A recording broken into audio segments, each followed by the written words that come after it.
feel like, the most priceless qualities that have really helped me along my journey as a whole is just my ability to learn. Like, I'm kind of like a sponge, like whether it be school, whether it be watching videos on the internet, documentaries, reading books, having conversations, going out to talks. I'm always just trying to learn from my environment and try and pick out the key pieces of information that will ultimately help me along my career path. And I try not to have any biases in terms of the information I take in, because I do feel like there's genuinely valid pieces of information in every room that I could possibly walk into, in every vibration that I hear. So that's literally me. I might be watching, a podcast about, from Joe Biden or something in America and learning about something crazy to do with the music industry, whether it be streaming and all of these things. So I do feel like there's valuable information in loads of different pockets within society, and I'm just trying to drain it all out, and I think that's been the thing that has literally helped me, because other than that, like, what other place do I have to learn? Because the kind of role that I'm in is constantly changing. The demands from day to day is different, so I need to equip myself with as much information as possible in order to thrive in any given scenario. So yeah, I think the fear that most people have is, well, fear is like an illusion, do you know what I'm saying? Like, it's an odd emotion or feeling, because you can't really be afraid of something that you haven't experienced, but most of the time you only are afraid of things that you haven't experienced, if that makes sense. So I think the biggest step that I took was just the first step. Do you get what I'm saying? People plan and research so much, to just take one step, but that's a disservice to yourself, because little do you know, there's a million more steps that you need to take. So, the faster you take that first step, the quicker you can progress. So that was the most important thing for me is just throwing myself in the deep end and trying to come out on the other side. And that's literally what I've done in every situation. Like, there's times where I've been really nervous to like go and do a talk. Maybe in the earlier days, not so much now, but I was really nervous to maybe go and give a talk in front of however many people. And I was thinking, am I really going to do this? Am I really going to do this? I get out there and I'm like, oh, this isn't as hard as I thought. Next thing you know, people are coming up to me afterwards saying, oh, your talk was amazing. I'm thinking, really?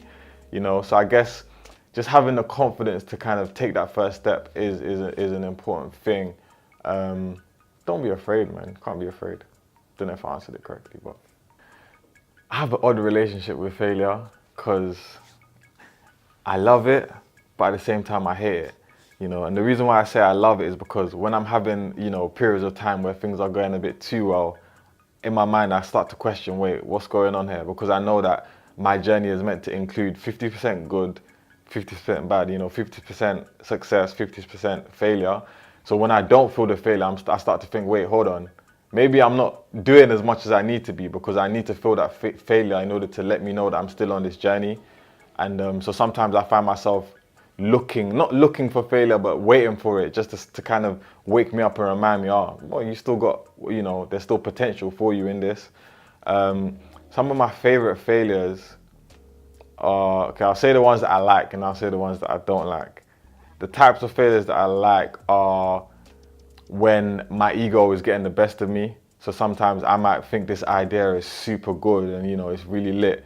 And then whether it be reality or someone just kind of bringing me back down to earth in a harsh way, like I kind of like those moments, because it's humbling. Do you know what I'm saying? I think the more humble and egoless you can be, the further you'll go, 100%, because that stops you. That ego is what stops you from being that sponge, if that makes sense. Because when you're hard, you're not going to soak in that water. When you're soft and malleable, that's the right word, you soak in more information and you'll learn more. The type of failure that I don't like, to some extent, is the ones where I feel like I need to be doing stuff, but I don't know exactly what it is that I'm meant to be doing. Those are just kind of like these little odd, confusing parts during your journey where it's like, you're looking at the bigger picture, and the bigger picture is often so vast that sometimes it's a bit daunting. It stops you from getting a little task done. But I guess when you just write all the things that you need to do down on paper and kind of compartmentalize it into like different projects and things like that, you start to realize, okay, maybe it's not as hard as I thought, and you can start working through it. But for a period it does feel like failure, because you do kind of feel like maybe you're stagnating, or maybe you're not reaching your full potential, you're not doing the things that you need to do. So those are the different types of failure that I deal with.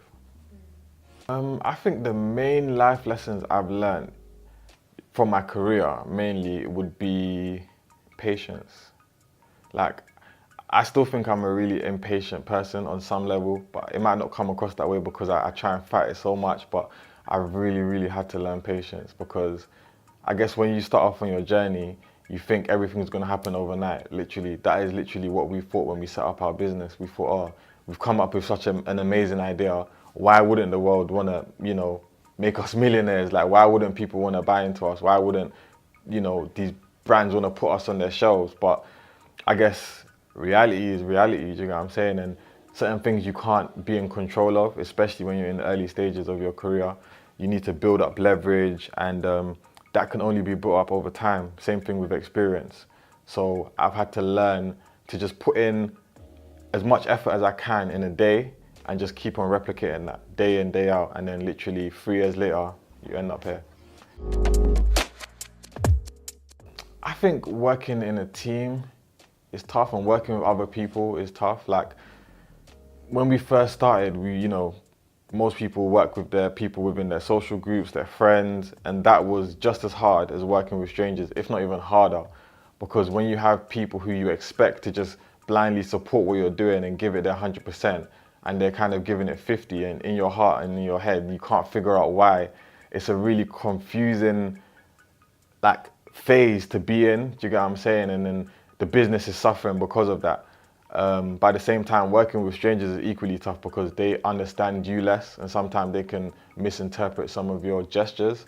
And not only that, but I guess your visions have to 100% align, because when you bring someone on who's a stranger and they don't completely get the vision, just come and go. Do you get what I'm saying? But when somebody comes on board and they really get your vision, it's literally like a match made in heaven. So I think that's been one of my key tasks is being able to analyze what situations are, will best deserve my energy, and that includes people as well. What people best deserve my energy.